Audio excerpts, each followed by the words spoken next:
Parfois, les structures les plus simples en apparence cachent une technologie assez fascinante. Prenez ce barrage, par exemple. À première vue, bon, c'est un mur de béton, un mur d'acier. Mais en réalité, sous la surface, il y a un système incroyablement complexe qui travaille non-stop, 24 heures sur 24. Alors allons voir ça de plus près, découvrons ensemble comment tout ça fonctionne. Oui, on peut carrément dire que c'est un robot, parce que ce barrage, il ne fait pas que bloquer l'eau. En fait, il mesure, il analyse et il réagit.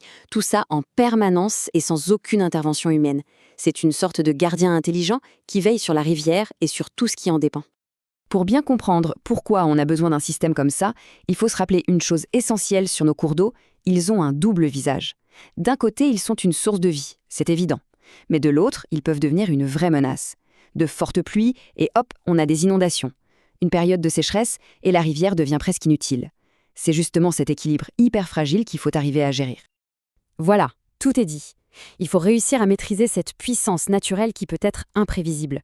L'idée, ce n'est pas de se battre contre la rivière, mais plutôt de la gérer, de l'accompagner intelligemment pour assurer à la fois la sécurité et nos activités. Et les raisons pour lesquelles on doit gérer l'eau sont vraiment vitales. D'abord, il faut un niveau d'eau stable pour que les péniches et les bateaux puissent circuler. Il faut aussi, bien sûr, se protéger des inondations. Et puis, n'oublions pas tout le reste. L'approvisionnement en eau potable pour les villes, l'eau pour les usines et l'eau pour l'agriculture. Bref, c'est crucial. Alors, face à ce défi, l'ingénierie a trouvé une solution plutôt élégante, le barrage de navigation. C'est cet outil bien spécifique qui va nous permettre d'exercer ce contrôle si délicat sur le niveau de l'eau. Sa mission principale, au fond, est très simple, réguler le niveau de l'eau. En maintenant une hauteur d'eau constante d'un côté du barrage, il garantit que la rivière reste navigable, peu importe la météo ou la saison. Ok, rentrons maintenant dans le cœur de la machine. La pièce maîtresse, celle qui bouge physiquement pour tout contrôler, c'est ce qu'on appelle le clapet. Il faut imaginer un immense volet en métal, articulé, qui va faire tout le travail. Regardons-le en action. Premier cas de figure. Le niveau d'eau est trop bas, disons en période de sécheresse. Eh bien là, le clapet va se redresser, se mettre presque à la verticale. Le but, retenir l'eau pour que le niveau remonte en amont. Ensuite, on a la position la plus fréquente, sa position de croisière si on veut. Ici, le clapet est juste un peu incliné, assez pour maintenir le niveau d'eau parfait, celui qui permet au bateau de passer sans aucun problème. C'est l'état normal. Et enfin, le scénario d'urgence, la crue. Là, le système passe en mode sécurité maximale. Le clapet fait quelque chose de radical. Il se couche complètement au fond de la rivière. Il s'efface pour ne créer aucun obstacle et laisser passer le maximum d'eau, le plus vite possible. Mais la question, c'est comment le clapet sait quand il doit bouger.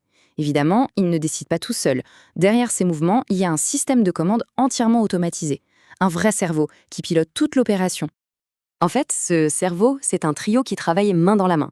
Il y a un capteur qui mesure le niveau de l'eau, un automate qui est le vrai cerveau et un système hydraulique hyper puissant qui fournit la force pour bouger le clapet. Pour que ce soit limpide, on peut faire une petite analogie avec le corps humain. Le capteur, ce seraient les yeux et les oreilles du barrage. L'automate, c'est le cerveau, celui qui analyse et qui décide. Et le système hydraulique, ce sont les muscles qui exécutent les ordres. Donc, chaque pièce a son rôle bien précis. Le clapet retient l'eau. Le capteur surveille le niveau. Le système hydraulique bouge le clapet. Et il y a aussi un écran qui permet à un opérateur humain de voir ce qu'il se passe. C'est une mécanique de précision où tout est lié. Bon, maintenant qu'on connaît tous les acteurs, on va voir comment cette équipe interagit dans 3 situations bien réelles. Quand l'eau est trop haute, quand elle est à un niveau normal et quand elle est trop basse. On commence par le scénario le plus critique, le plus tendu, l'alerte de crue. Le niveau de la rivière monte et ça monte vite. Et là, la réaction en chaîne est immédiate. Le capteur sonne l'alarme, le cerveau analyse l'info et donne un ordre direct aux muscles, au système hydraulique, abaisser le clapet position 3 tout de suite. En même temps, un voyant rouge s'allume pour signaler l'urgence. Allez, on passe à une situation beaucoup plus calme, le fonctionnement de tous les jours, la routine. Là, le système est en mode régulation, en mode pilote automatique. Le capteur vérifie en permanence que tout va bien. Tant que c'est le cas, le cerveau dit au système hydraulique « on ne bouge pas, on maintient la position 2 ». Et le voyant vert confirme que tout est sous contrôle. Et ce qui est vraiment fascinant, c'est de voir à quel point la logique derrière est simple. Le programme de l'automate, du cerveau, se résume à des instructions super claires du type « si le niveau est normal, alors allumer le voyant vert et mettre le clapet en position 2 ». C'est cette logique « si, alors » qui est le secret de toute cette automatisation. Et enfin, notre troisième et dernier scénario, que se passe-t-il quand, à l'inverse, le niveau de l'eau devient trop bas? Eh bien, le processus s'inverse, tout simplement. Le capteur détecte le manque d'eau. Le cerveau donne l'ordre au système hydraulique de relever le clapet, de passer en position 1 pour retenir le plus d'eau possible et faire remonter le niveau. Et cette fois, c'est un voyant orange qui s'allume pour signaler l'état d'alerte. Au final, ce barrage, c'est bien plus qu'une barrière de béton. C'est un véritable gardien robotisé qui veille sur la rivière à chaque seconde. Son travail est invisible pour la plupart d'entre nous, mais il est absolument essentiel. Et ça amène à une question assez vertigineuse.